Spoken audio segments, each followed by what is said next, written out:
السلام عليكم ورحمة الله وبركاته.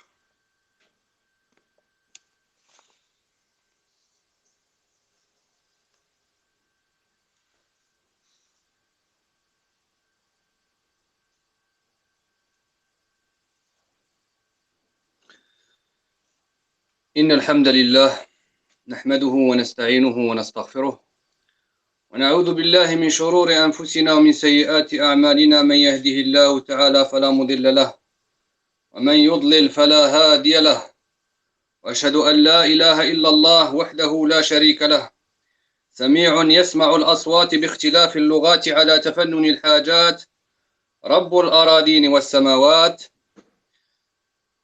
عفو غفور غفار لا يزل ولا يزال بعفوه معروفا وبالصفح عن عباده التائبين موصوفا.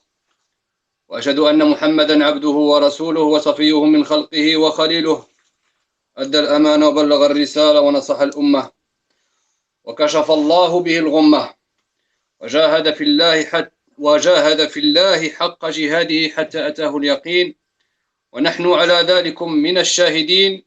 وتركنا رسول الله صلى الله عليه وسلم على البيضاء ليلها كنهارها لا يزيغ عنها إلا هالك ولا يتنكبها إلا ضال. يا أيها الذين آمنوا اتقوا الله حق تقاته ولا تموتن إلا وأنتم مسلمون. يا أيها الناس اتقوا ربكم الذي خلقكم من نفس واحدة وخلق منها زوجها وبث منهما رجالا كثيرا ونساء، واتقوا الله الذي تساءلون به والأرحام إن الله كان عليكم رقيبا. يا أيها الذين آمنوا اتقوا الله وقولوا قولا سديدا يصلح لكم أعمالكم ويغفر لكم ذنوبكم، ومن يطع الله ورسوله فقد فاز فوزا عظيما.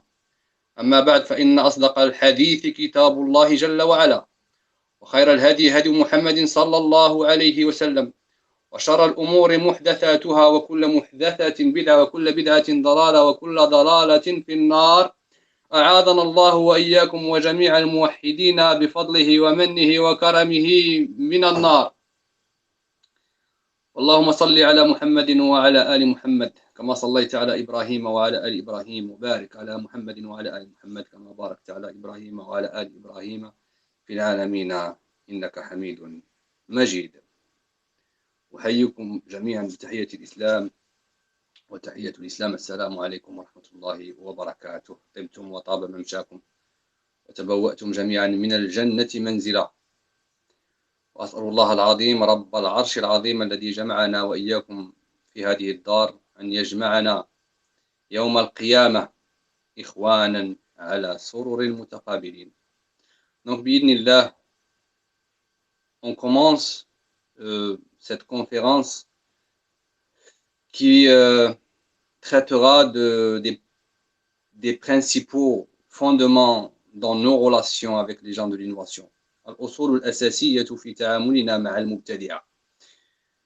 Donc j'essaie à chaque fois de traiter des sujets qui ne sont pas traités par les prédicateurs francophones. Donc notamment ce sujet de comment se comporter avec les gens de l'innovation.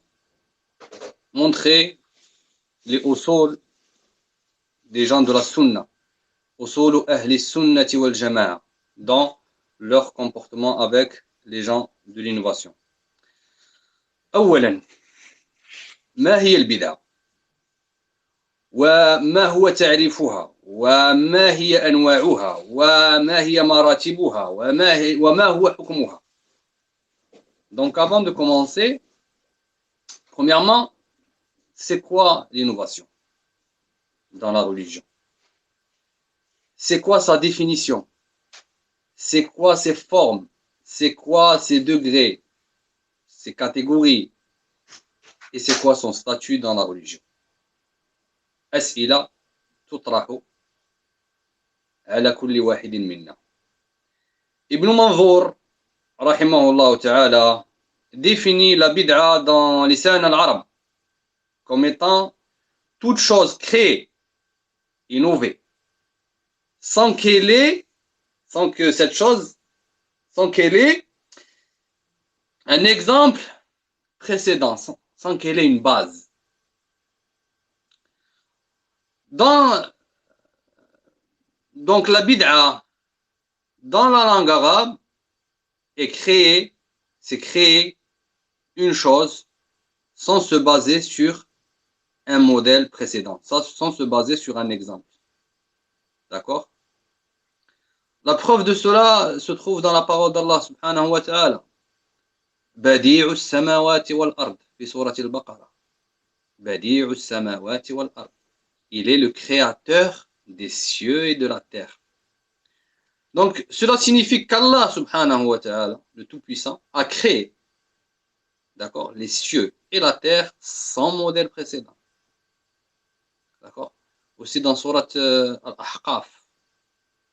قل ما كنت بدعا من الرسل. Dit, je ne suis pas une innovation parmi les messagers. C'est-à-dire que le prophète, alayhi salatu wassalam, Muhammad, n'était pas le premier messager à être envoyé à l'humanité. Et que beaucoup de prophètes et de messagers avant lui ont été envoyés. C'est pour ça que Allah subhanahu wa ta'ala yaqulu lahu qul ma kuntu bid'an min ar-rusul. Dit, je ne suis pas une innovation parmi les messagers, je ne suis pas nouveau. D'accord? Donc al-bid'a, c'est quelque chose qui est créé, d'accord, l'oratan, sans se baser sur un modèle précédent. Quant à la bid'a, istilahan, religieusement parlant, la bid'a c'est quoi? عرفها الشاطبي رحمه الله تعالى في كتابه الاعتصام بقوله هي طريقة في الدين مخترعة تضاهي الشريعة يقصد بالسلوك عليها المبالغة في التعبد لله سبحانه وتعالى. Donc الشاطبي رحمه الله تعالى, dans la définition de la bid'a, dans son livre Al-I'tisam, il dit la bid'a est une méthode dans la religion inventée qui est comparable à la charia, avec laquelle la personne se comporte avec exagération dans son adoration envers Allah subhanahu wa ta'ala. Donc religieusement, c'est quoi? La bid'a, il a dit c'est une méthode, c'est une façon inventée dans la religion qui ressemble, avec laquelle on prétend adorer Allah subhanahu wa ta'ala, qui donne cette apparence comme quoi c'est un acte légiféré. Tudahi sharia, tudahi, c'est-à-dire elle est comparable, elle est semblable, avec laquelle la personne se comporte avec exagération dans son adoration envers Allah subhanahu wa ta'ala. D'autres savants ont dit, بعض العلماء قالوا هي الزيادة في الدين أو النقصان منه الحادثان بعد الصحابة بغير إذن من الشرع. D'autres savants ont dit que la bid'a, religieusement parlant, est une augmentation ou une diminution inventée dans la religion survenue après l'époque des compagnons, ridwanullahi alayhim, sans la permission de la législation. وهذا تعريف جيد. Donc je répète pour ceux qui prennent des notes. L'innovation est ils ont dit, l'innovation est une augmentation ou une diminution inventée, c'est-à-dire créée dans la religion, survenue après l'époque des compagnons, sans la permission de la législation d'Allah subhanahu wa ta'ala. Ce qu'il faut savoir, mes frères et mes sœurs, est que la bid'a dans la religion est entièrement un shar, un mal. Et que le mubtadi' est la source de toute corruption. Manba'u shar huwa al-mubtadi' fi ad-din. Il établit la bid'a d'un côté et démolit la sunna de l'autre. Il secourt les égarés d'un côté et combat les alliés d'Allah et les réformateurs de l'autre. Il délaisse les textes, les nusus muhkama, les textes non équivoques, et suit de l'autre côté al-mutashabih. Il suit l'équivoque. Et malheureusement, notre société musulmane aujourd'hui n'est pas exempte de ces gens-là, de ces innovateurs qui altèrent le din, qui altèrent religion d'Allah subhanahu wa ta'ala. Donc c'est pour cette raison qu'on se rencontre donc ce soir pour traiter cette question de al-usul al-asasiyya, tout comme nous avions vu il n'y a pas très longtemps al-usul al-sitt de Cheikh d'Islam Mohammed ibn Abdul Wahhab rahimahullah ta'ala. Aujourd'hui, nous allons voir al-usul al-asasiyya fi ta'amulina ma'a al-mubtadi'a. Donc les bases qui sont les bases principales. Pourquoi? Afin de se prémunir de leur mal à ces gens-là, de ces innovateurs, et mettre les musulmans contre leur fléau. Comment doit-on leur parler? Comment doit-on nous comporter avec eux? Doit-on nous mélanger avec eux? Comment étaient les salafs envers eux? Est-ce que la bid'a est un seul degré? Tout cela, Inch'Allah, on va essayer de l'éclaircir. Puis nous allons conclure, Inch'Allah, avec plusieurs éléments à prendre en compte dans notre comportement, dans notre relation avec l'innovateur, avec le mubtadi', dans la plus importante de ces choses-là est l'équité et la justice. L'équité et la justice. Donc, ayyuha al-ikhwatu wal-akhawat, ma'ashira al-muslimin, la façon de se comporter avec un innovateur, avec un mubtadi' diffère selon son innovation, sa situation et son époque. La méthode avec laquelle nous allons nous comporter avec un mubtadi' dont nous espérons at-tawbah et le retour vers le chemin d'Allah subhanahu wa ta'ala, et on espère qu'il va délaisser sa bid'a, n'est pas la même que la méthode qu'on va utiliser avec l'obstiné, avec les entêtés, avec les grosses têtes dans la bid'a, qui appellent à leur bid'a, avec les prédicateurs, avec les orgueilleux, qui persistent dans leur innovation. Donc, il y a deux comportements distincts ici à avoir. Et la méthode avec laquelle nous nous comportons avec un ignorant, innovateur, qui n'a pas de science et qui suit aveuglement, n'est pas la même que celle utilisée avec, j'appelle ça les innovateurs dirigeants, les détracteurs, les grosses têtes qu'on voit qui sont au premier rang, les youtubeurs, et je ne vais pas citer de nom, vous les connaissez, qui suivent leur passion, d'accord, qui sont orgueilleux, mutakabbirin, et qui font cela soi-disant avec de la science, Donc nous allons voir, Inch'Allah ta'ala, comment se comporter avec chacun d'entre eux, comment se comporter avec chacun de ces gens-là. Donc le premier principe à voir envers al-mubtadi'a en général, burduhum wa burdu bid'ahim. Ceci est obligatoire. Chez les gens de Al-Sunnah wal-Jama'a, parce que dans le titre, quand je dis usulu, al-usul al-asasiyyatu fi ta'amulina, le nom, nos relations dans le titre, le nom fait référence à quoi? Il fait référence à Ahl-Sunnati wal-Jama'a. D'accord?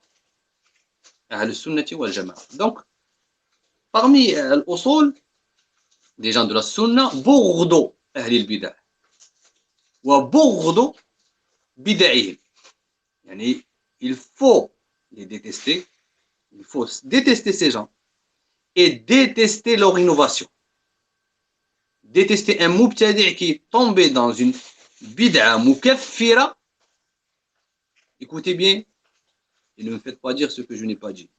Donc, détester un mubtadi' qui est tombé dans une bid'a mukaffira est similaire au fait de détester un kafir asli.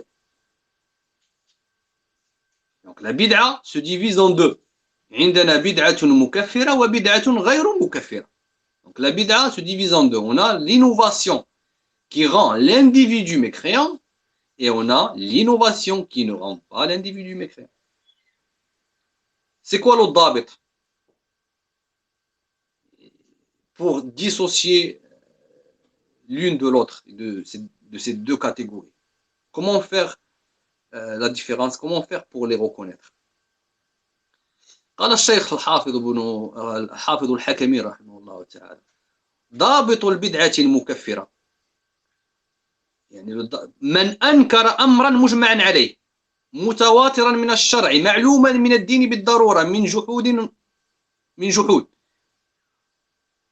أو فرض ما لم يفرض أو فرض ما لم يفرض أو إحلال محرم أو تحريم حلال أو اعتقاد ما ينزه الله ورسوله وكتابه عنه من نفي أو إثبات لأن ذلك تكذيب بالكتاب وبما أرسل الله به رسوله صلى الله عليه وسلم مثل بدعة الجهمية في إنكار الصفات والقول بخلق القرآن وكبدعة القدرية وكبدعة المجسمة الذين يشبهون الله بخلقه. انتهى كلامه. Donc, les critères avec lesquels on reconnaît une bid'a mukaffira et une bid'a qui n'est pas mukaffira, c'est quoi? Al-Hafid al-Hakami, il dit quiconque nie quelque chose, il dit d'abord le bid'a al-mukaffira, il dit, vous savez quoi, on reconnaît le bid'a al-mukaffira, la bid'a, l'innovation qui rend l'individu mécréant, il dit il y a le fait de renier quelque chose qui fait l'objet d'unanimité et qui est connu par nécessité dans la religion, ou l'individu rend obligatoire ce qui n'est pas obligatoire, ou rend licite l'illicite, ou interdit l'illicite, ou détient une mauvaise pensée d'Allah subhanahu wa ta'ala, de son messager sallallahu alayhi wa sallam, ou de son livre du Coran, sur le plan de la négation ou de l'affirmation, parce que ceci est un déni du livre d'Allah subhanahu wa ta'ala et ce avec quoi le messager a été envoyé sallallahu alayhi wa sallam. À l'instar, donc on continue toujours le Hafid al-Hakami, il dit à l'instar de l'innovation d'Al-Jahmiya qui ont renié les attributs d'Allah subhanahu wa ta'ala, qui disent que le Coran est créé ou disent que certains attributs d'Allah subhanahu wa ta'ala sont créés. À l'exemple de l'innovation des Qadarites, qui renie la connaissance, ilmullah subhanahu wa ta'ala, ses actes. Ou encore la bid'a des mujassima, des anthropomorphistes, qui comparent Allah subhanahu wa ta'ala à ses créatures. Donc, ces gens-là sont tombés dans quoi? Dans une bid'a mukaffira. D'accord? Al-mujassima, al-jahmiya, ils sont tombés dans une bid'a mukaffira. Ensuite, le cheikh rahimahullah ta'ala dit والقسم الثاني البدعة التي ليست بمكفرة. Donc ensuite, il parle de la deuxième catégorie et c'est celle que nous visons par notre discours ici, c'est la bid'a qui n'est pas mukaffira. C'est quoi son dabit? Comment on la reconnaît? Il dit ما لم يلزم منه تكذيب بالكتاب ولا بشيء مما أرسل الله به رسوله. Donc il dit la deuxième catégorie, donc al-bid'a ghayr mukaffira, il dit c'est toute chose qui n'implique pas, toute bid'a qui n'implique pas le déni du livre d'Allah subhanahu wa ta'ala ou ce avec quoi les messagers ont été envoyés. Et donc la parole de l'Hafid al-Hakami, vous la retrouverez, Inch'Allah ta'ala, dans Ma'alij al-Qaboul. Volume 2. Maintenant, la question que tout le monde peut se poser. Peut-on juger tout individu qui tombe dans une bid'a mukaffira comme étant kafir? Doit-on faire son takfir ou pas? Il faut détailler la réponse. Donc, cet individu-là peut se trouver dans l'une de ces deux situations. Donc, pour la bid'a mukaffira. Donc, l'individu, donc la première, l'individu fait partie des gens qui prétendent avoir de la science et possède la ferme intention de détruire les bases de l'islam. يهدم أصل الدين. Il détruit la base de l'islam. Ou il jette des ambiguïtés sur usul al-islam.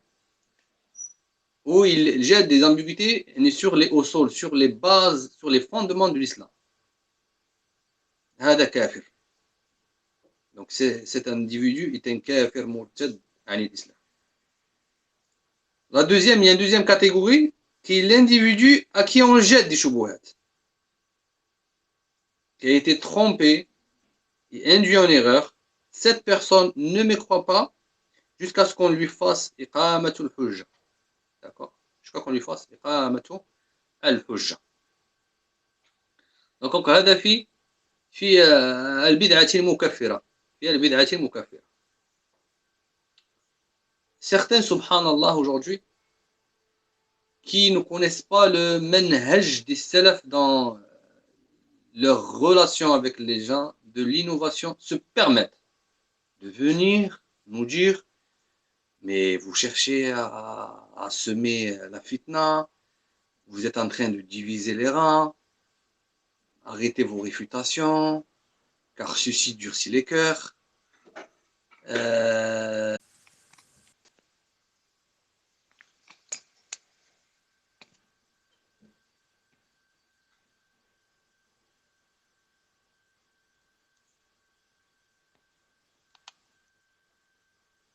السلام عليكم ورحمة الله وبركاته.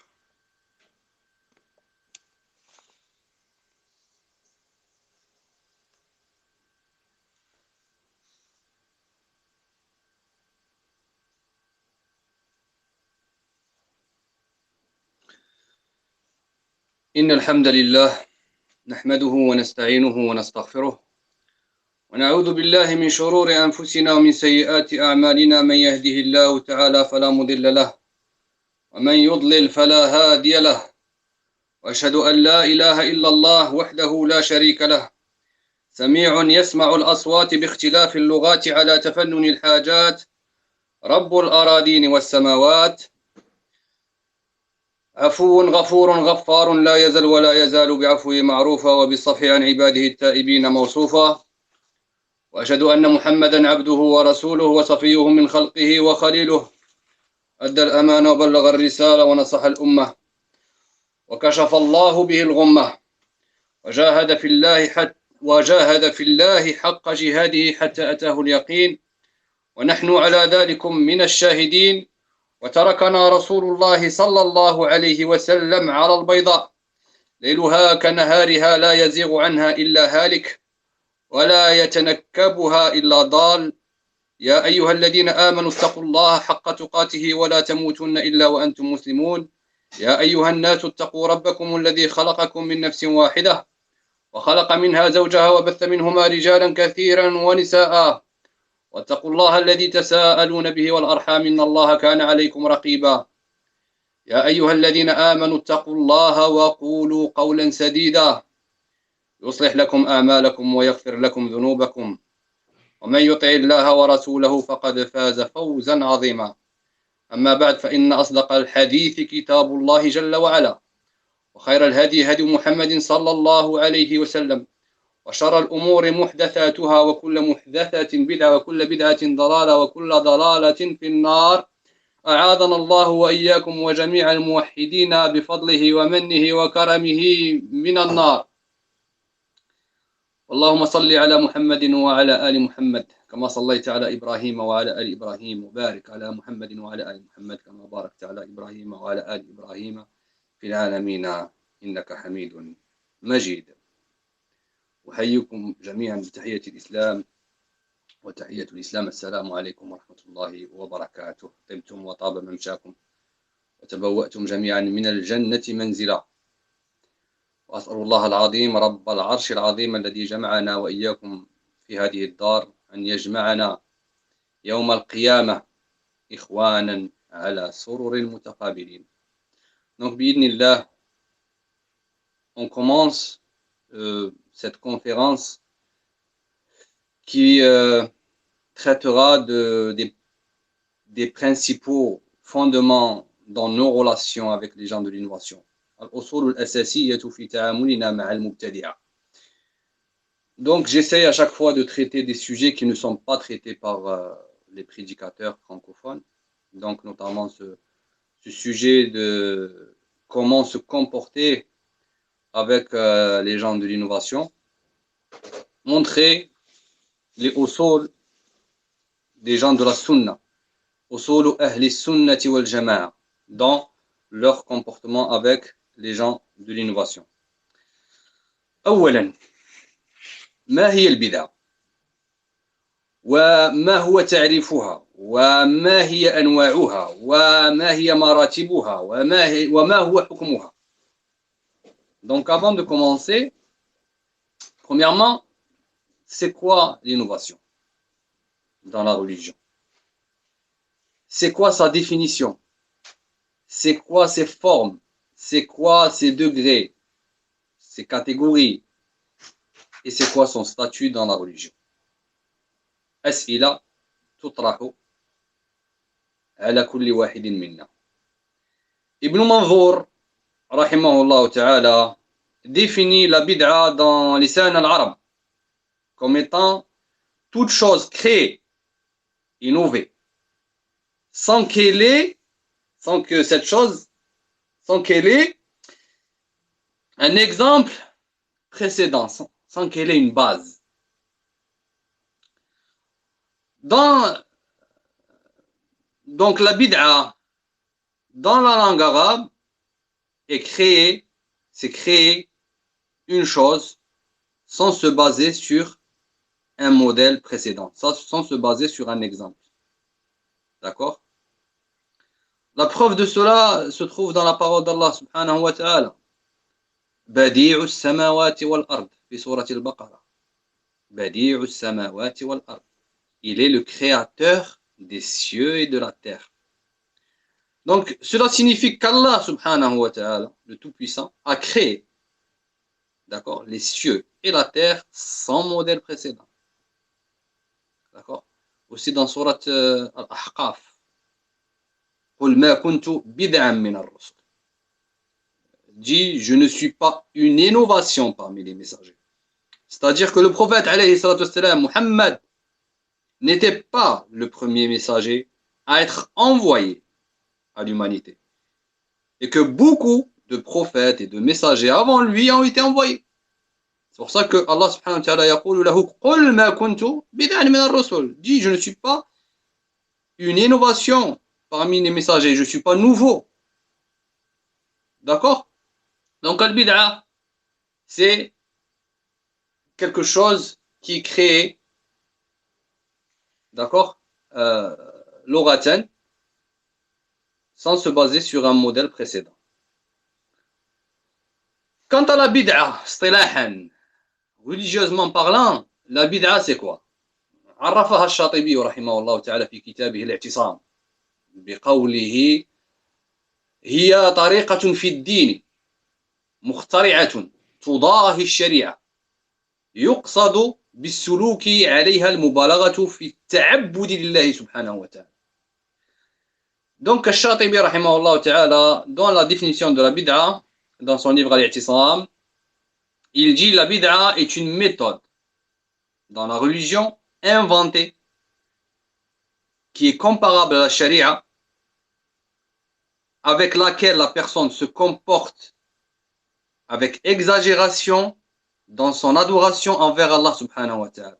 Donc religieusement, c'est quoi? La bid'a, il a dit c'est une méthode, c'est une façon inventée dans la religion qui ressemble, avec laquelle on prétend adorer Allah subhanahu wa ta'ala, qui donne cette apparence comme quoi c'est un acte légiféré. Tudahi sharia, tudahi, c'est-à-dire elle est comparable, elle est semblable, avec laquelle la personne se comporte avec exagération dans son adoration envers Allah subhanahu wa ta'ala. D'autres savants ont dit, بعض العلماء قالوا هي الزيادة في الدين أو النقصان منه الحادثان بعد الصحابة بغير إذن من الشرع. D'autres savants ont dit que la bid'a, religieusement parlant, est une augmentation ou une diminution inventée dans la religion survenue après l'époque des compagnons Ridwanullahi alayhim, sans la permission de la législation. وهذا تعريف جيد. Donc je répète pour ceux qui prennent des notes.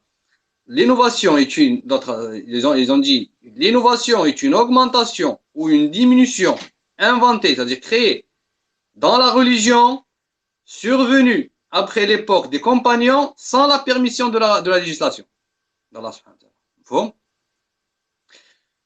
Ce qu'il faut savoir, mes frères et mes sœurs, est que la bid'a dans la religion est entièrement un shar, un mal. Et que le mubtadi' est la source de toute corruption. Manba'u shar huwa al-mubtadi' fi ad-din. Il établit la bid'a d'un côté et démolit la sunna de l'autre. Il secourt les égarés d'un côté et combat les alliés d'Allah et les réformateurs de l'autre. Il délaisse les textes, les nusus muhkama, les textes non équivoques, et suit de l'autre côté al-mutashabih. Il suit l'équivoque.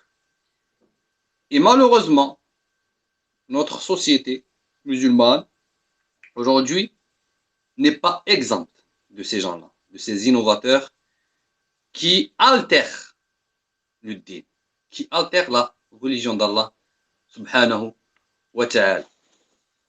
Donc c'est pour cette raison qu'on se rencontre donc ce soir pour traiter cette question de al-usul al-asasiyya, tout comme nous avions vu il n'y a pas très longtemps al-usul al-sitt de Cheikh l'Islam Mohammed ibn Abdul Wahhab rahimahullah ta'ala. Aujourd'hui, nous allons voir al-usul al-asasiyya fi ta'amulina ma'a al-mubtadi'a. Donc les bases qui sont les bases principales.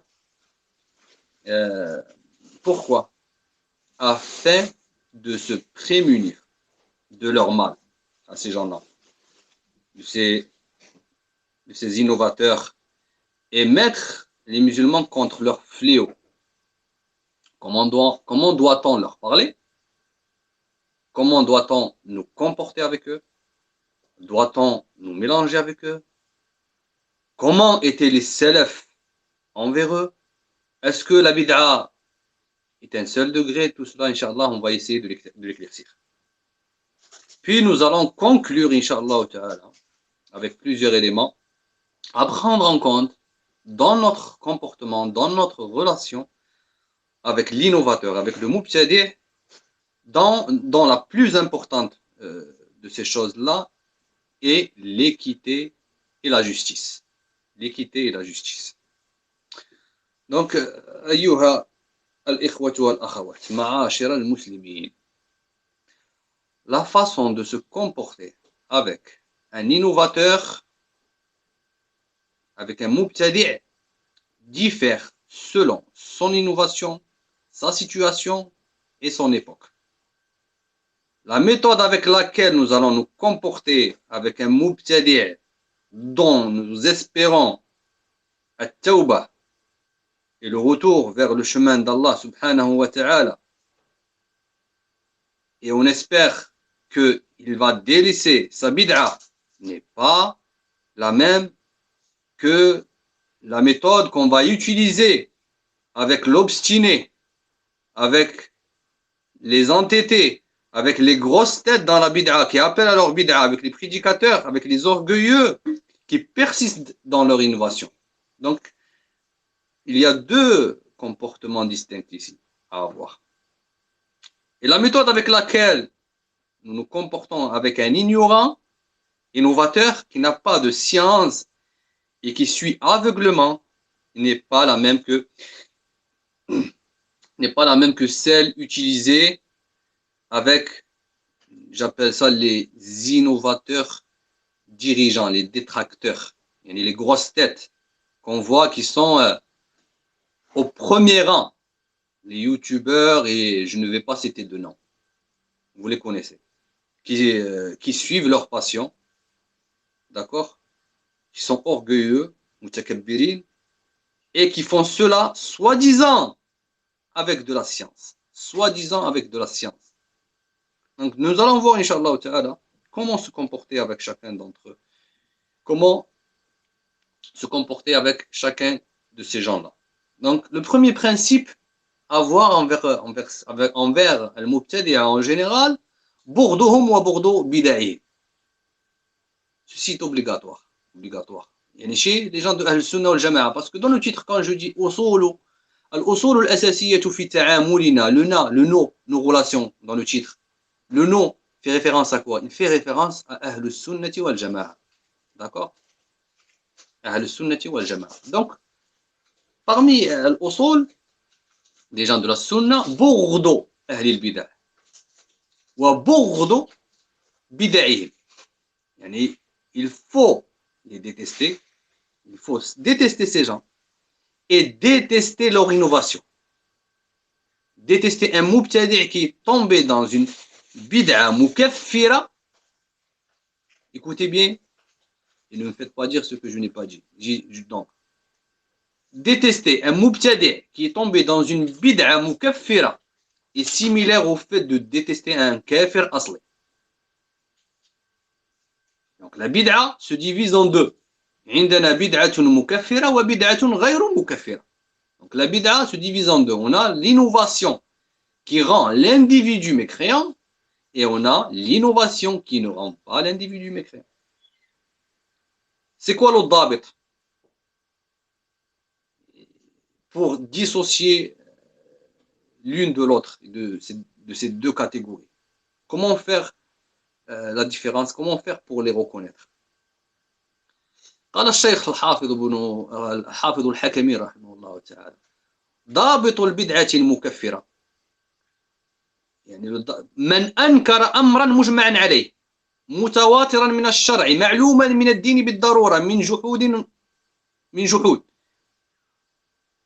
أو فرض ما لم يفرض أو فرض ما لم يفرض أو إحلال محرم أو تحريم حلال أو اعتقاد ما ينزه الله ورسوله وكتابه عنه من نفي أو إثبات لأن ذلك تكذيب بالكتاب وبما أرسل الله به رسوله صلى الله عليه وسلم مثل بدعة الجهمية في إنكار الصفات والقول بخلق القرآن وكبدعة القدرية وكبدعة المجسمة الذين يشبهون الله بخلقه. انتهى كلامه. Donc, les critères avec lesquels on reconnaît une bid'a mukaffira et une bid'a qui n'est pas mukaffira, c'est quoi? Al-Hafid al-Hakami, il dit quiconque nie quelque chose, il dit d'abord la bid'a al-mukaffira, il dit, vous savez quoi, on reconnaît la bid'a al-mukaffira, la bid'a, l'innovation qui rend l'individu mécréant, il dit il y a le fait de renier quelque chose qui fait l'objet d'unanimité et qui est connu par nécessité dans la religion,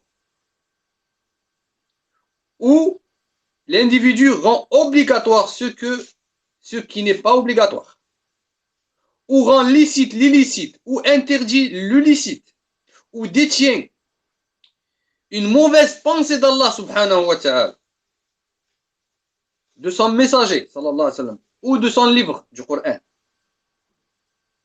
sur le plan de la négation ou de l'affirmation, parce que ceci est un déni du livre d'Allah subhanahu wa ta'ala et ce avec quoi le messager a été envoyé sallallahu alayhi wa sallam. À l'instar, on continue toujours le Hafid al-Hakami, il dit à l'instar de l'innovation d'Al-Jahmiya qui ont renié les attributs d'Allah subhanahu wa ta'ala, qui disent que le Coran est créé ou disent que certains attributs d'Allah subhanahu wa ta'ala sont créés. À l'exemple de l'innovation des Qadarites, qui renie la connaissance, ilmullah subhanahu wa ta'ala, ses actes. Ou encore la bid'a des mujassima, des anthropomorphistes, qui comparent Allah subhanahu wa ta'ala à ses créatures. Donc, ces gens-là sont tombés dans quoi? Dans une bid'a mukaffira. D'accord? Al-mujassima, al-jahmiya, ils sont tombés dans une bid'a mukaffira. Ensuite, le cheikh rahimahullah ta'ala dit والقسم الثاني البدعة التي ليست بمكفرة. Donc ensuite, il parle de la deuxième catégorie et c'est celle que c'est celle que nous visons nous, par notre discours ici, c'est la bid'a qui n'est pas mukaffira. C'est quoi son dabit? Comment on la reconnaît? Il dit ما لم يلزم منه تكذيب بالكتاب ولا بشيء مما أرسل الله به رسوله.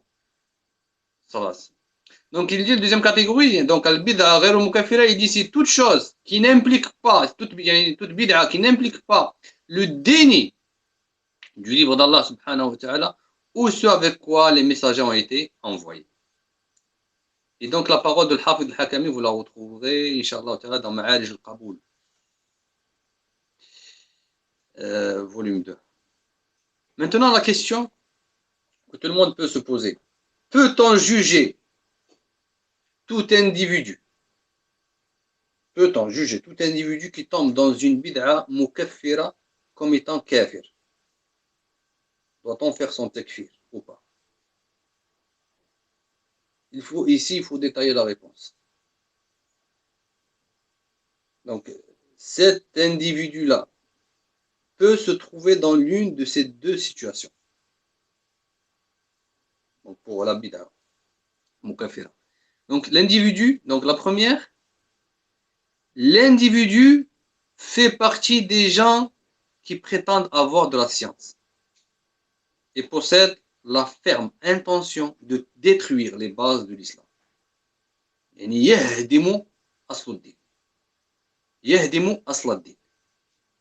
détruit la base de l'islam. Ou il jette des ambiguïtés sur usul al-islam. Ou il jette des ambiguïtés sur les usul, sur les bases, sur les fondements de l'islam. هذا كافر.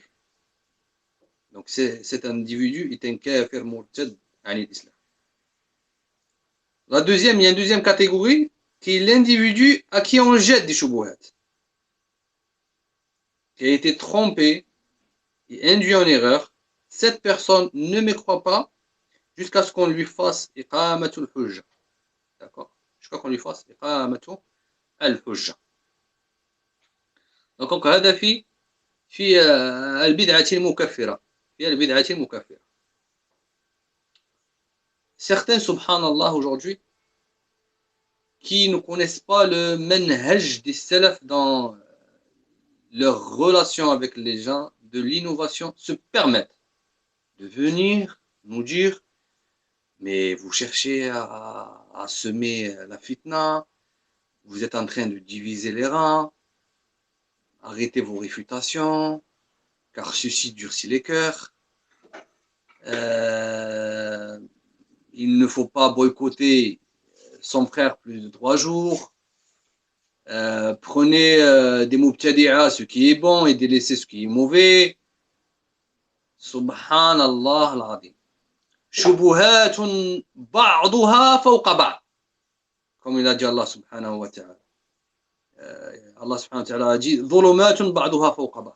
Pareil, eux ils font quoi? Shubuhatun ba'duha fawqa ba'd. Des ambiguïtés par-dessus des ambiguïtés, des shubuhat par-dessus des shubuhat. Tilbis.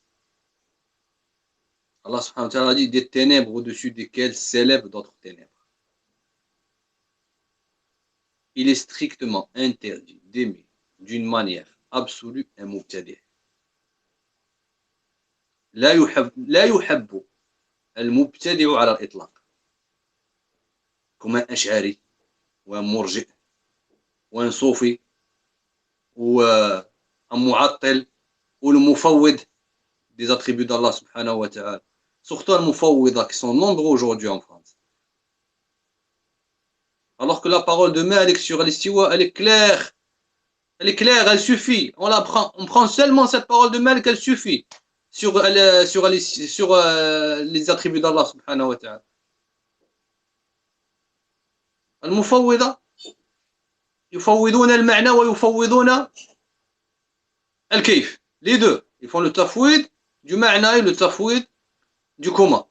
C'est comme si Allah subhanahu wa ta'ala nous parlait dans le Coran avec une langue qu'on ne comprend pas. C'est comme si on vous ramenait un livre, c'est comme si on ramenait un livre à un Français écrit en chinois. Et on lui dit, lis le livre. Allah subhanahu wa ta'ala yukhatibuna bilisanin arabiyyin mubin. Comment voulez-vous qu'on ne comprenne pas?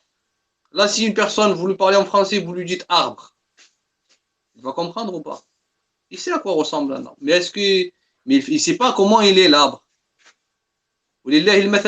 C'est comment, c'est comme, c'est pareil pour les attributs d'Allah subhanahu wa ta'ala. Nous, on affirme que Allah subhanahu wa ta'ala a des attributs. ولكن نفوض الكيف ولا نفوض المعنى. المعنى معلوم والكيف مجهول. Comme il a dit Malik. Et cela signifie, et cela suffit largement. Et c'est les néo-Hanabila d'aujourd'hui qu'on voit. Donc, je disais, il est strictement interdit d'aimer un Ash'ari, ou un Mufawwid, ou un Murji, ou un Soufi, ou un Rafidi. يقول الفضيل بن عياض رحمه الله تعالى: من أحب صاحب بدعة أحبط الله عمله وأخرج نور الإسلام من قلبه. الفضيل بن عياض dit: quiconque aime un adepte de l'innovation, Allah rendra ses actions vaines et sortira la lumière de l'islam de son cœur. Le fait de détester un mubtadi est un signe de la complétion de la foi, de l'iman. Oui, le prophète alayhi salatu wassalam a dit: من أعطى لله ومنع لله وأحب لله وأبغض لله فقد استكمل إيمانه. Le prophète alayhi salatu wassalam dit: quiconque donne pour Allah, prive, s'abstient de donner pour qui? Pour Allah. Aime pour Allah, déteste pour Allah, aura certes complété sa foi. Donc nous détestons les gens de la bid'a pour nous rapprocher d'Allah subhanahu wa ta'ala. C'est une ibada, c'est une adoration. D'accord? Al-aslu al-thani, le deuxième principe. Hajrahum, al-hajr. Les boycotter. Les boycotter. Il faut boycotter ces gens. Et ceci est un ordre d'Allah subhanahu wa ta'ala. وإذا رأيت الذين يخوضون في آياتنا فأعرض عنهم حتى يخوضوا في حديث غيره. Quand tu vois ceux qui parlent avec le faux concernant nos versets, Allah, qu'est-ce qu'il a dit Allah subhanahu wa ta'ala? Rapproche-toi d'eux ou éloigne-toi d'eux? Éloigne-toi d'eux jusqu'à ce qu'ils entament une autre conversation, une autre discussion. حتى يخوضوا في حديث غيره. وقال سبحانه وتعالى: وقد نزل عليكم في الكتاب أن إذا سمعتم آيات الله يكفر بها ويستهزأ بها فلا تقعدوا معهم حتى يخوضوا في حديث غيره. Dans notre verset, dans Surat Nisa, Allah subhanahu wa ta'ala dit: il vous a été révélé dans le livre ceci, lorsque vous entendez qu'on renie les versets d'Allah subhanahu wa ta'ala, comme ils le font le Mufawwida. On renie les versets d'Allah subhanahu wa ta'ala, qui renie les attributs d'Allah. Ou qu'on s'enraille. Ne vous asseyez pas avec cela. Ne vous asseyez pas avec cela. Jusqu'à ce qu'ils entreprennent une autre conversation. Donc, il faut les boycotter, ces gens qui renient, et mettre en garde contre eux. Parmi les formes du boycott que les savants citent, il y a le fait de délaisser le salam. Oui, délaisser le salam. Ne pas leur passer le salam à ces gens. Comme il le dit Shawkani rahimahullah ta'ala dans Nil al-Awtar. يقول: يستحب ترك السلام على أهل البدع والمعاصي الظاهرة تحقيرا لهم وزجرا. Il est recommandé, il dit Shawkani, il est recommandé, يستحب, il ne dit pas que c'est une obligation, il dit il est recommandé de ne pas passer le salam aux gens de l'innovation et de la désobéissance qui déclarent ouvertement leur acte afin de les punir et les humilier, afin de les punir. Al-Hajr, pourquoi il a été établi? pour les punir. Al-Hajr, c'est quoi? C'est délaisser. Délaisser cette personne-là pour qu'elle se remette en question pour la punir. Donc il ne faut pas aussi se mélanger à ces gens-là, ni les consulter dans les sujets religieux. D'accord? في قضايا الدين لا يجب ولا ينبغي مشاورتهم, ni les accompagner dans le voyage. قال أحمد رحمه الله تعالى لا تشاور أهل البدع في دينك لا تصاحب أهل البدع في دينك ولا ترافقه في سفرك. Regardez ce qu'il dit, l'imam Ahmed رحمه الله تعالى. Il dit ne consulte pas les gens de l'innovation concernant ta religion et ne les prends pas comme compagnons dans ton voyage. Ne les prends pas comme compagnons dans ton voyage. لا تشاور أهل البدع ولا ترافقه في سفرك. المرضاوي رحمه الله تعالى. المرضاوي رحمه الله تعالى rapporte une autre parole de l'imam Ahmed. Il dit on ne rend pas visite à l'innovateur. On ne rend pas visite à l'innovateur. Al-Mubtadi', on ne lui rend pas visite lorsqu'il tombe malade. Et on n'assiste pas à son cortège funèbre et à son enterrement s'il meurt. Ceci est le manhaj des salaf. Ceci est le manhaj des salaf. Mes frères, plus que ça, vous allez voir que les salaf étaient encore plus durs. Les salaf étaient plus durs. Même concernant le mariage. Même concernant le mariage. Oui, même concernant le mariage. Concernant le mariage, Al-Fudayl ibn Iyad, rahimahullah ta'ala, dans Talbis Iblis, il rapporte cette parole-là. Il dit Man zawwaja karimatahu min mubtadi'in faqad qata'a rahimaha. Regardez. Al-Fudayl ibn Iyad, il dit quiconque marie son honorable fille, un innovateur, aura certes coupé ses liens de famille. Donc même ta fille, mon frère, ma soeur, quand je dis ma soeur, il y a pour que la soeur, même,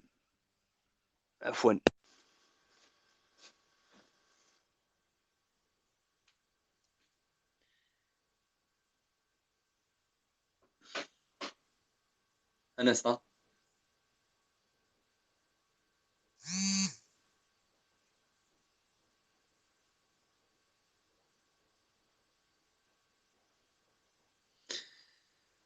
Donc, je parlais du mariage des gens de la Sunna et je disais que Al-Fudayl ibn Iyad, il a dit que celui qui marie son honorable fille à un innovateur aura certes coupé ses liens familiaux. Donc même dans le mariage, les gens d'Ahl Sunna wal Jama'a se marient avec Ahl Sunna wal Jama'a. Les gens d'Ahl Sunna wal Jama'a ne se marient pas avec les gens de l'innovation. Un sunni ne se marie pas avec un murji. Un sunni ne se marie pas avec un mufawwid, ne se marie pas avec un ash'ari, ne se marie pas avec un soufi. Il se marie avec des gens de la aqida as-sahiha. Mfhum? Oui. Et comme il le dit Sufyan al-Thawri par rapport à la bid'a, il disait la bid'a est plus aimée pour Iblis que l'acte de désobéissance. Iblis aime la bid'a plus que l'acte de désobéissance. Donc Sufyan al-Thawri, il dit pourquoi? Pourquoi Iblis aime la bid'a plus que l'acte de désobéissance? Il dit car la personne se repent de l'acte de désobéissance alors que il est rare qu'elle se repente de l'innovation. Subhanallah, il est rare, c'est vrai, c'est rare qu'un murji, c'est rare. Hein? On ne dit pas que le murji reste à vie sur son irja. Il y en a, qui sont revenus sur la droiture, sur le droit chemin, ils sont revenus au manhaj d'Al-Sunnah al-Jama'a. Mais c'est rare, c'est rare. Ils sont entêtés parce que le haqq sur lequel ils sont, ils pensent que s'ils dévient de leur bid'a, ils vont tomber dans l'égarement. Donc, Tablighi, qui sort fi sabilillah, c'est dur de lui enlever cette bid'a. De lui dire non, il n'y a pas de khurouj. Il n'y a ni 2 cas, il n'y a ni 40 jours, il n'y a ni le Pakistan, il n'y a ni le Bangladesh. Non, tu restes. La religion, elle est parachevée. C'est dur de lui enlever ça, le khurouj fi sabilillah.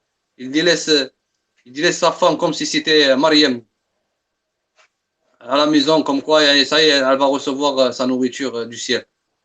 Subhanallah, il délaisse ses enfants. C'est dur, pour vous dire que c'est dur qu'un mubtadi. C'est dur de lui enlever sa bid'a. C'est pour ça que la bid'a pour Iblis est plus aimée que le péché. Comme il le dit Sufyan Thawri, rahimahullah ta'ala.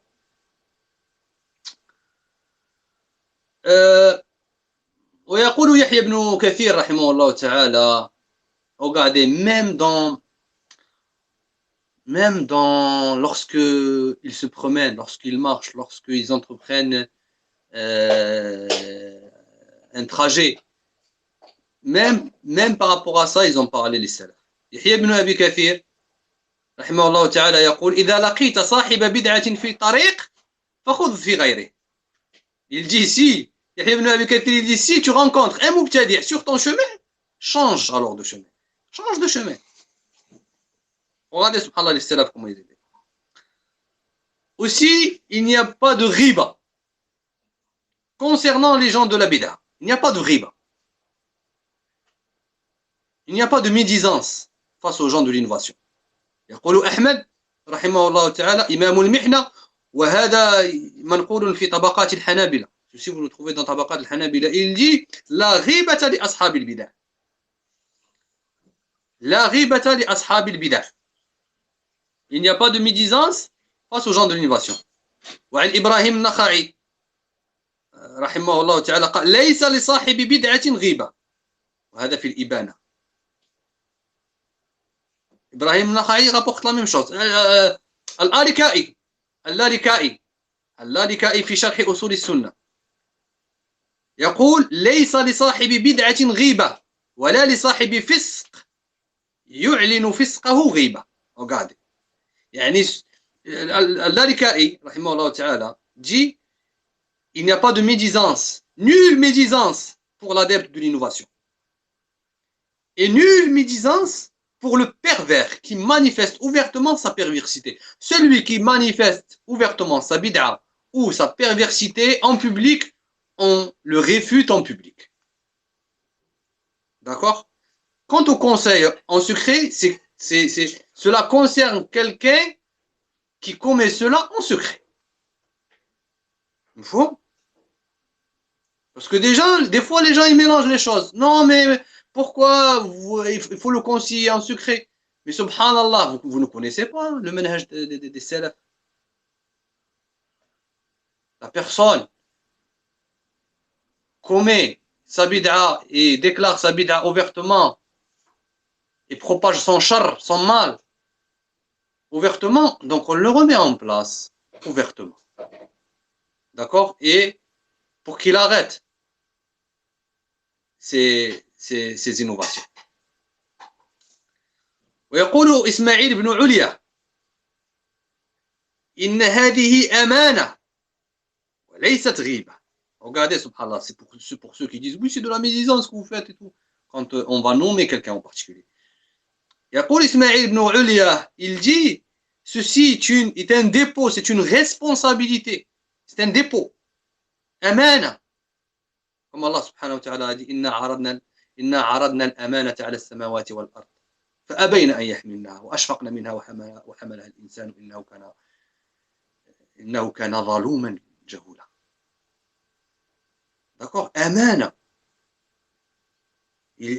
Ismaïl ibn Uliya, il dit, rahimahullah ta'ala, il dit ceci est une amana et ce n'est pas de la médisance. وقيل لأحمد مرة إنه ليشتد علي أن أقول فلان ضعيف فلان كذاب. فقال أحمد إذا سكت أنت وسكت أنا فمن يعرف الجاهل الصحيح من السقيم. Regardez la perspicacité de l'imam Ahmed rahimahullah ta'ala. Regardez ce qu'il a dit. Une fois, on lui a dit, il m'est difficile de dire que un tel est faible, un tel est un menteur. Ahmed, il répondit alors, mais si tu gardes le silence et que moi je garde le silence à mon tour, mais qui donc va dévoiler aux ignorants le vrai du faux? Toi, tu gardes le silence, non, je parle pas. Et l'autre, il garde le silence, non, je parle pas. Ces gens qui sont en train de propager leur innovation et qui sont en train de camoufler le haqq avec du batil, qui va dévoiler leur situation? Je connais. Qui? On a cité une fois le nom d'un homme devant Ibn al-Mubarak, rahimahullah. Il dit alors, cet homme est un menteur. Regardez les salafs. Je rapporte rien de moi. Même Ahmed, Abdullah ibn al-Mubarak. Une fois, Abdullah ibn al-Mubarak, on a cité un homme devant lui, il a dit, Hada kadhab. Il a dit, c'est un menteur, lui. C'est un menteur. Le monafir, on le décrit comme monafir. Le mubtadi', on le décrit comme ahkam shar'iyya, comme mubtadi'. Le kafir qui est tombé dans le kufr al-bawah, oui, hada kafir. Hada taghut. On appelle les choses avec leur nom. وهذا هو منهج أهل السنة والجماعة. Ibn Mubarak, une fois, on a cité un homme devant lui, il a dit c'est un menteur. Un homme dans l'assise, qu'est-ce qu'il a fait? Il a dit oh Abba Abdelrahman, ceci de la médisance. Abdullah ibn Mubarak rétorqua, faradda alayh, qu'est-ce qu'il a dit? Il lui a dit tais-toi, scout, tais-toi. Si je ne dévoile pas cet homme, comment veux-tu que les gens dissocient le haqq du batil? Comment veux-tu que les gens lui disent tais-toi, scout, oh scout. D'accord? Donc voilà le manhaj d'Al-Sunnah wal Jama'a. Cheikh l'Islam Taymiyyah, rahimahullah ta'ala, disait dans هذا في مجموع الفتاوى, le volume 28, page 233, pour celui qui veut y revenir. شيخ الإسلام ابن تيمية رحمه الله تعالى يجي فلا بد من التحذير من تلك البدع وإن اقتضى ذلك ذكرهم وتعيينهم. Parole d'Ibn Taymiyyah.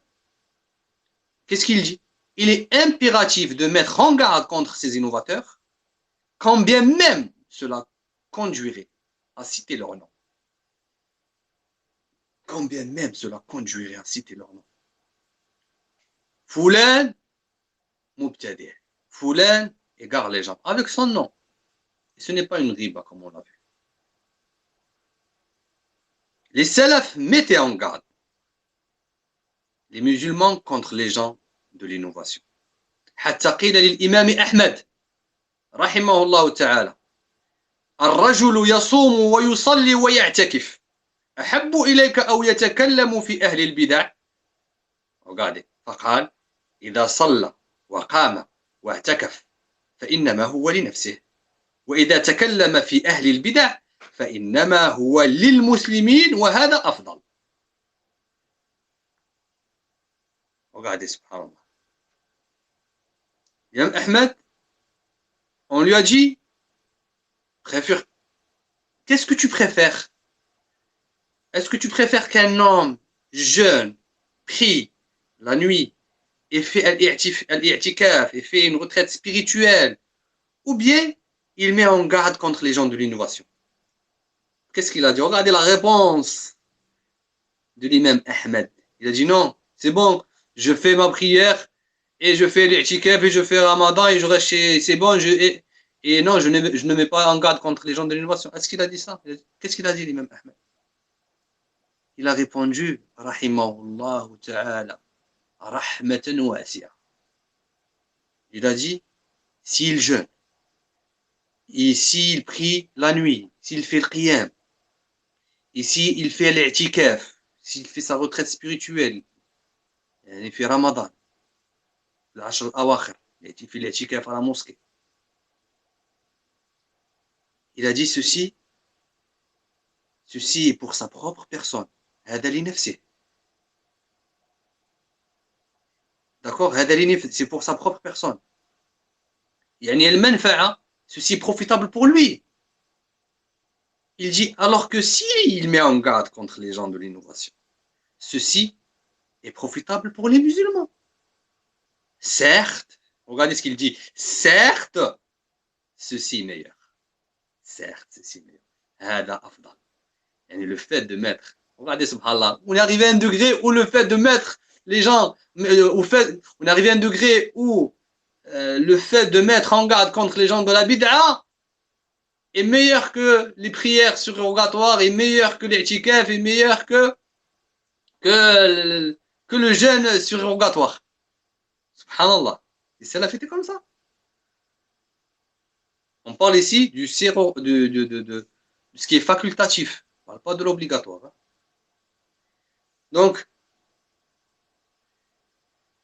Donc les textes sur la shidda, les non-sos sur la shidda, sur la dureté des salafs envers les gens de l'innovation, elles sont très très nombreuses. D'accord? On pourrait passer la soirée à en citer. Troisième principe. Ne pas prendre sa science auprès des gens de la bid'a. Ne pas prendre sa science auprès des gens de la bid'a. Et cette question, mes frères et mes sœurs, elle fait le sujet de divergence entre deux groupes. Donc le premier, il y a un premier groupe qui dit il ne faut pas prendre sa science auprès de ces gens d'une manière absolue. Le deuxième groupe dit il est permis de prendre sa science auprès des gens de l'innovation sous condition. Donc il l'autorise sous condition. Et parmi ces conditions que les ulama mettent, أن يكون مضطرا لذلك, يعني la première condition, il y en a trois, أن يكون مضطرا لذلك وأن لا يجد من يعلمه ذلك العلم من أهل السنة والجماعة, والثالث أن يميز بين ما هو حق وما هو باطل عند ترقيه ذلك العلم. Donc ils mettent trois conditions. Donc il faut que la personne, le deuxième groupe qui l'autorise avec condition, ils disent il faut que la personne soit dans la nécessité de prendre cette science. Il faut qu'elle soit dans la nécessité. Elle n'a pas le choix. Ils disent la deuxième condition, il faut que la personne se trouve, il faut que dans une situation où elle ne trouve pas un alim, un savant parmi les gens d'Al-Sunnah. Il faut que la personne ne trouve pas un savant parmi les gens d'Al-Sunnah. Troisième condition, il limite cela à des sciences. Il faut que la personne dissocie ce qui est bid'a et ce qui n'est pas bid'a. D'accord? Certains disent que la personne, il faut qu'elle prenne, d'autres disent la personne. Non, troisième, donc on a dit deuxième. Donc il faut que la personne ne trouve pas de savant parmi les gens de Al-Sunnah wal Jama'a qui lui apprend cette science. Troisièmement, on a il faut que la personne ait la capacité de faire la différence entre le haqq, entre le vrai, et entre ce qui est innovation.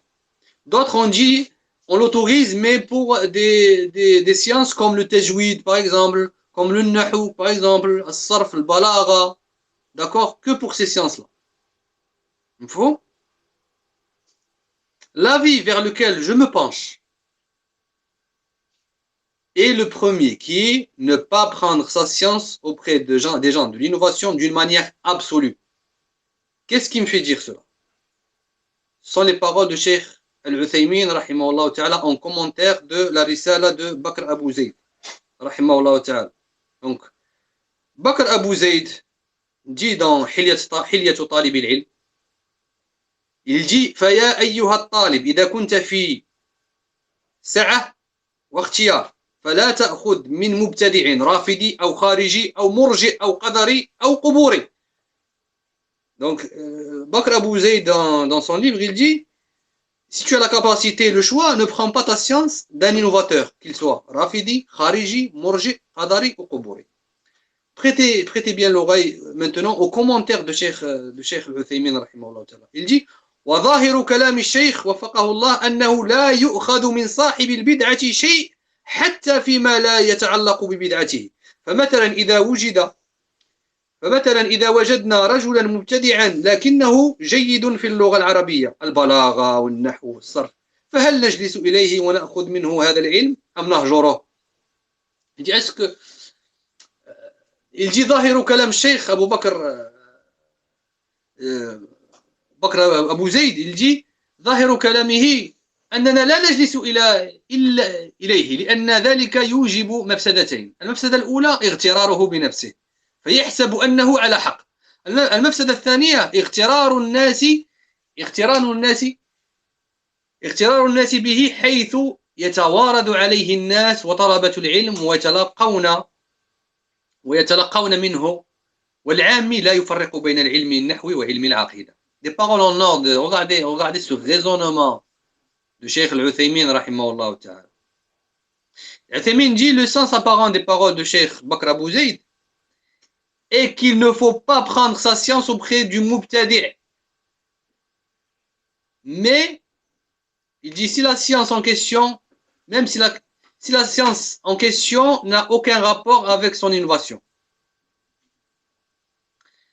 Il dit par exemple, même si la science en question n'a aucun rapport avec son innovation. Il dit par exemple, si nous trouvons un innovateur, mais qui est bon en grammaire arabe, al-balagha, al-nahw, etc. Est-ce qu'on s'assoit avec lui pour prendre cette science ou bien on le boycotte? Il dit, ce qui apparaît de la parole de Cheikh Bakr Abou Zayd est qu'il ne faut pas s'asseoir avec lui car cela mène à deux mauvaises choses. Regardez ce raisonnement. Il dit la première, la vanité, al-ghurur de cet innovateur, puisque il va penser qu'il est sur le haqq et qu'il a raison dans ce qu'il dit. Mafsada al-oula. La deuxième, les gens vont être trompés puisqu'ils vont venir vers lui pour prendre cette science et le ammi, le musulman lambda, le musulman de la masse, ne fait pas la différence entre le nahw et l'aqida. لا يفرق بين النحو وبين العقيدة. Il ne fait pas cette différence. ثم قال رحمه الله تعالى ولهذا نرى أن الإنسان لا يجلس إلى أهل البدع والأهواء مطلقا. Regardez ce qu'il dit. C'est pourquoi nous pensons que la personne ne doit pas s'asseoir avec les gens de l'innovation et de la passion d'une manière absolue. Fin de citation. Ceci, vous pouvez le retrouver dans un charit audio. C'est l'audio numéro 5, min sharhi hilyati talib al-ilm. D'accord? Et c'est l'avis vers lequel je me penche. Les gens de l'innovation, on ne prend rien d'eux. Parce qu'il y a deux mafsadatin. Certains peuvent prendre... Bon, c'est un ishihad, les savants, il y a divergence dessus. Après, si quelqu'un va prendre le nahou, mais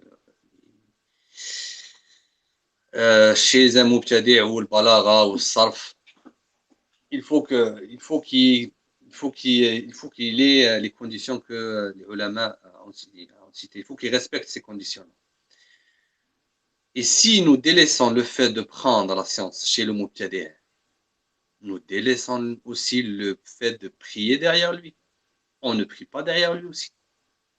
Si nous avons la possibilité, attention, si nous avons la possibilité de prier la prière en commun derrière un autre imam, si cela ne mène pas au fait de délaisser al-jama'a ou les prières de l'Eid, l'Eid al-Kabir ou l'Eid al-Saghir, ou al-Tarawih, d'accord?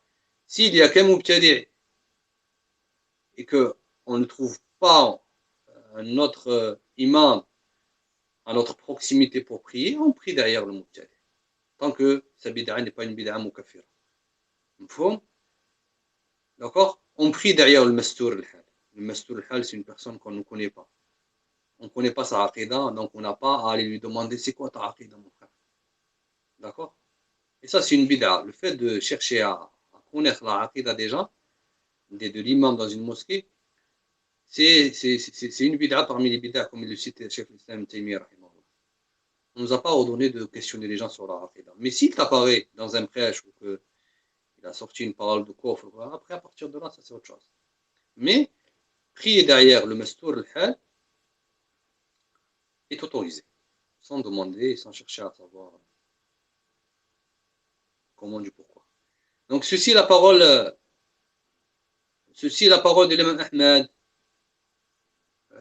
c'est la parole de l'imam Malik et d'autres. D'accord. Quatrième principe, je vais essayer de ne pas dépasser les 1 heure 53 minutes. Donc, quatrième principe, les réprimander et les réfuter. يقول شيخ الإسلام ابن تيمية رحمه الله تعالى: أئمة البدع من أهل المقالات المخالفة للكتاب والسنة أو العبادات المخالفة للكتاب والسنة، فإن بيان حالهم والتحذير الأئمة منهم واجب باتفاق المسلمين. واجب باتفاق المسلمين. ابن تيمية رحمه الله تعالى dans مجموع الفتاوى il dit les imams, les imams de l'innovation, أئمة البدع, les dirigeants de l'innovation, les prédicateurs de l'innovation, qui ont des paroles qui contredisent le livre d'Allah et la sunna de son messager, sallallahu alayhi wa sallam, et qui ont des actes d'adoration qui contredisent le livre d'Allah et la sunna de son messager, sallallahu alayhi wa sallam, le fait d'exposer leur situation et mettre la Ummah en garde contre leur mal est une obligation, selon l'unanimité des musulmans. Selon l'unanimité des musulmans.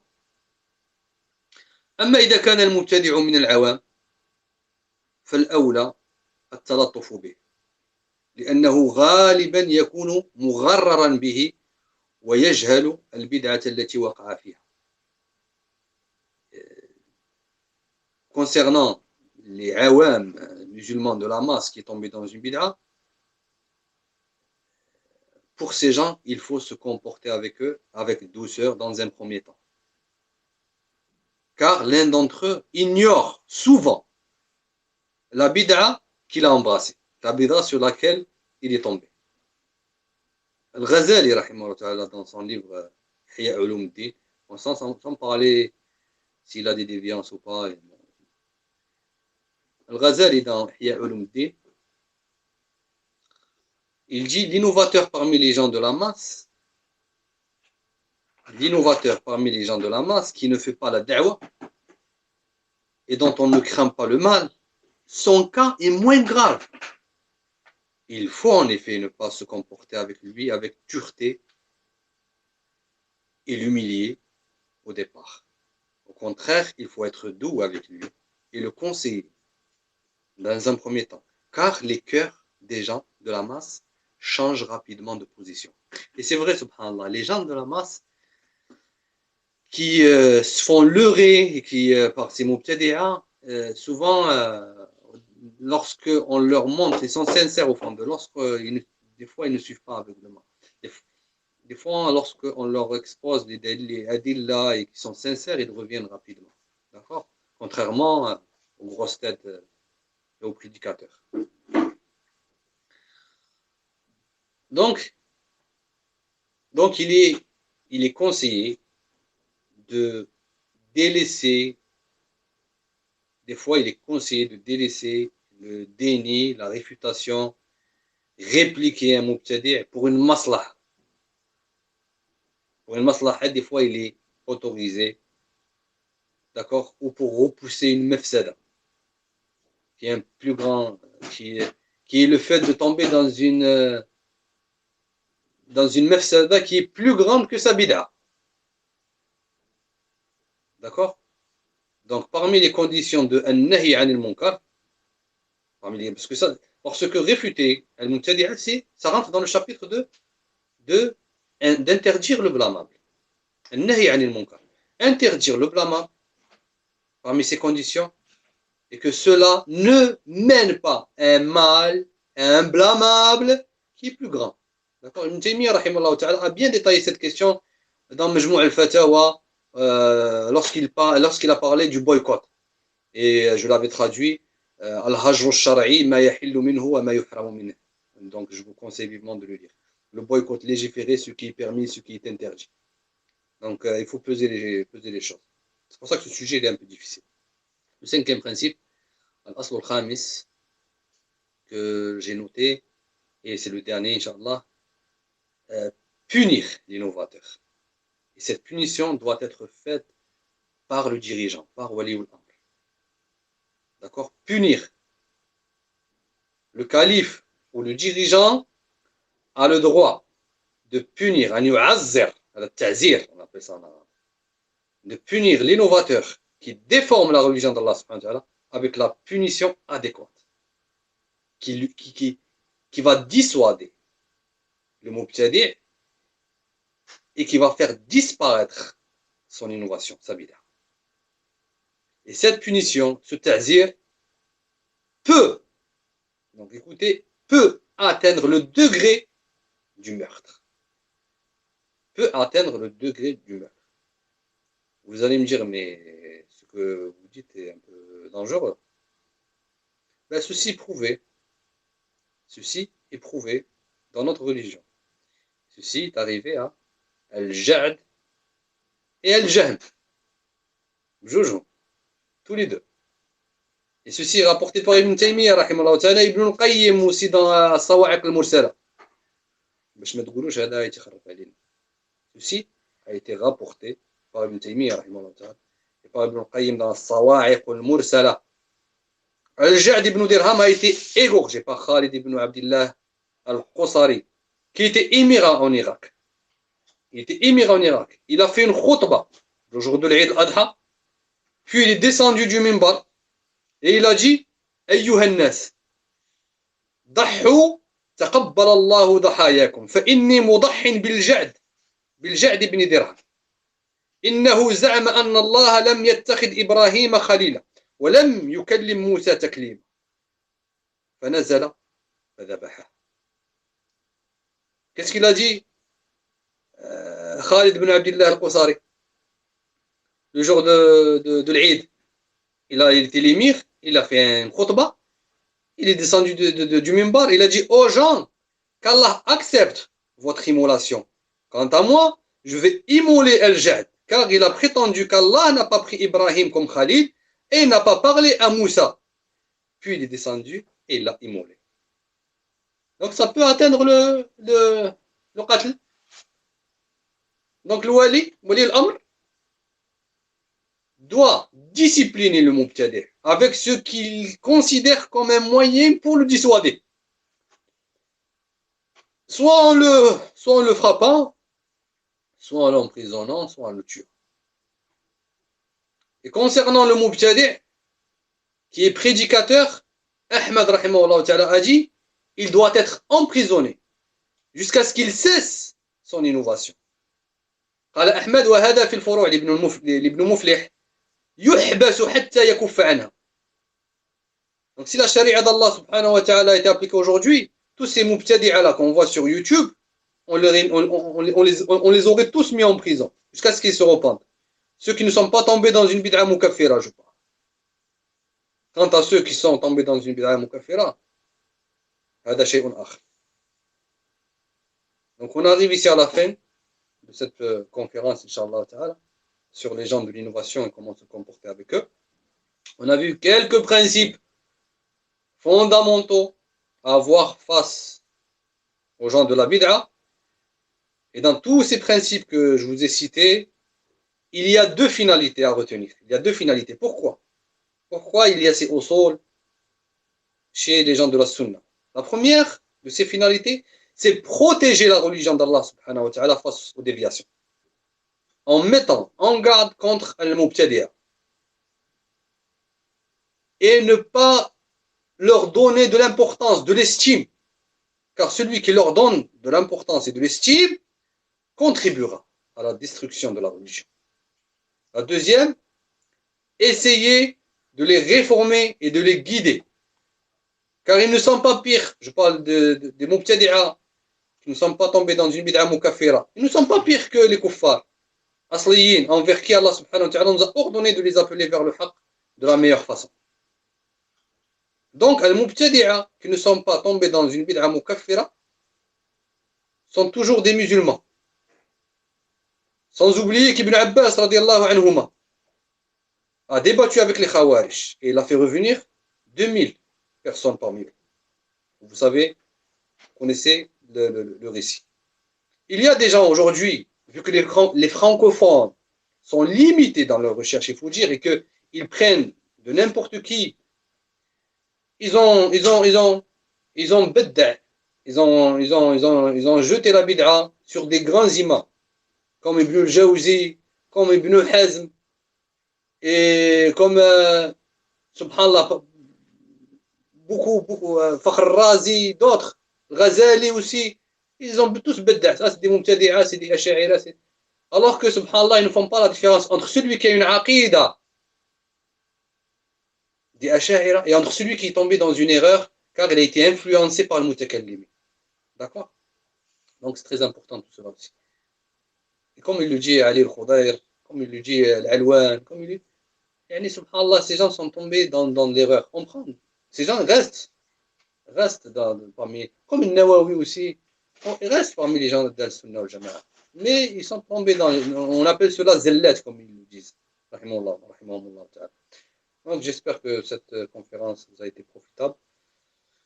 فاللهم ارزقنا لزوم الحق والاتباع وباعد عنا وعن قلوبنا المبتدعة والابتداع. اللهم سهل لنا ما يقربنا إليك وأبعد عنا ما يباعدنا عنك. اللهم عاملنا بما أنت أهله ولا تعاملنا بما نحن أهله. اللهم انصر دينك وكتابك وسنة نبيك محمد صلى الله عليه وعلى آله وسلم. اللهم أعز الإسلام والمسلمين وأذل الشرك والمشركين وانصر عبادك الموحدين يا عزيز ويا كريم. سبحان ربك رب العزة عما يصفون، سلام على المرسلين والحمد لله رب العالمين، والسلام عليكم ورحمة الله وبركاته.